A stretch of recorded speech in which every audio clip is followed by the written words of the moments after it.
Natay ato bagon nga ato ang igsuon nga nag-send sa ato og pangutana sa ato ang gitawag og page, and so kinahanglan nato nga tagdon ang maong question og mo ni ang iyahang question. Kolorom daw ang simbahang Katolika kay kuno wala daw kuno kini marehistro.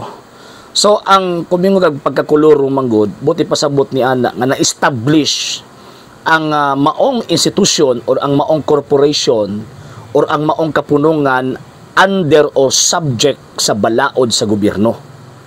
So kanang mga sekta nga naa karon nga naa sa palibot nato, kanang mikuyanap nga mga born agoy sekta, mga Seventh-day Adventist, subject man sila sa balaod sa gobyerno, mo nang kinahanglan sila iparehistro.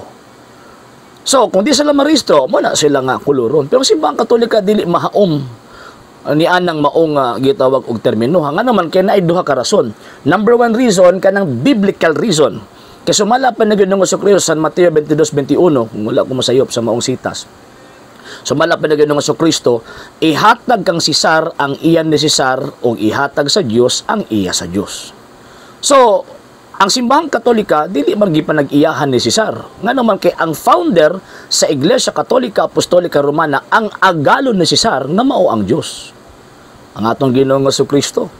So dili pwedeng ipasubject ni Sisar o sa gobyerno ang gitukod nga institusyon sa Dios, nga naman kay usa ka na insulto sa magbubuhat o insulto sa Ginoo nga atong Dios nga ipasubject ang iyang gibuhat sa iyang mga binuhat nga mao ning tawag ini nga gobyerno. So kanang gingon ni Ginoong Jesucristo nga ihatag si Sisar ang iya ni Sisar or ihatag sa gobyerno ang iya sa gobyerno para lang na sa mga institusyon nga diin subject or gipanag-iyahan sa gobyerno.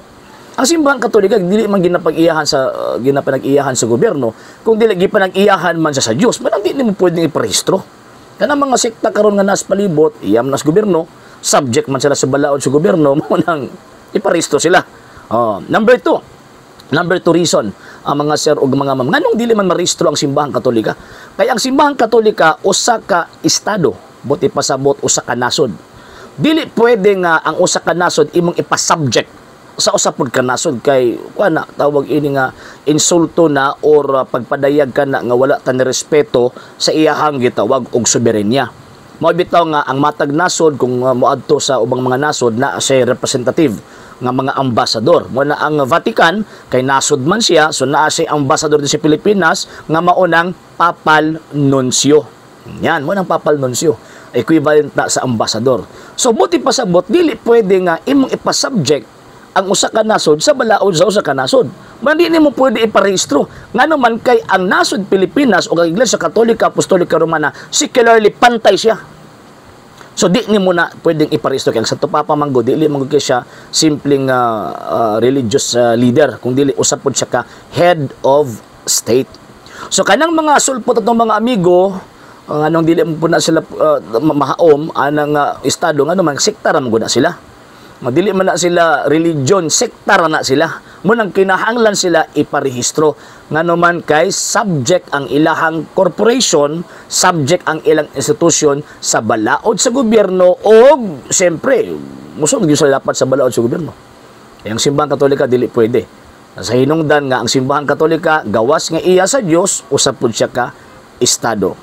Mo nang giingon sa balaang kasulatan sumala pa ni San Pedro, usa ka balaang pari, usa ka balaang nasod.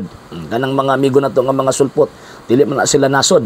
Ang simbahang Katolika kay nasod man, mo nang di nimo pwede iparehistro na. So man reason nga di iparehistro. So ang simbahang Katolika dili pwede inon nimong kolorom ngano man kay dili siya subject sa gobyerno. Okay?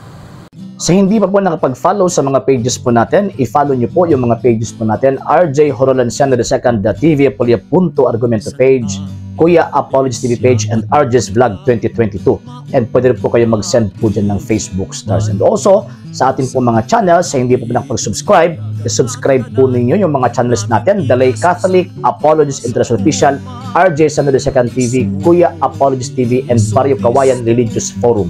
And pwede rin po kayo mag-send po dyan ng super sticker, super chats, and super thanks. And maraming salamat po sa mga kapatid at mga Katoliko na ulis pong tumutulong sa programa po natin. Maraming salamat po. Nang dahil po sa tulong at suporta po ninyo, ang programa pong ito, until now, andito pa rin po sa social media. And until now din po, nangangailangan pa rin po tayo sa tulong at suporta po ninyo dahil wala po kami magagawa rito mga sir, mga ma'am, kung wala po yung tulong at suporta po ninyo. Sa gusto pong tumulong, sa gusto pong sumuporta, pwede po ninyong ipadala ang tulong at suporta po ninyo sa pamamagitan po ng ating mga account numbers dyan po sa ating pong screen.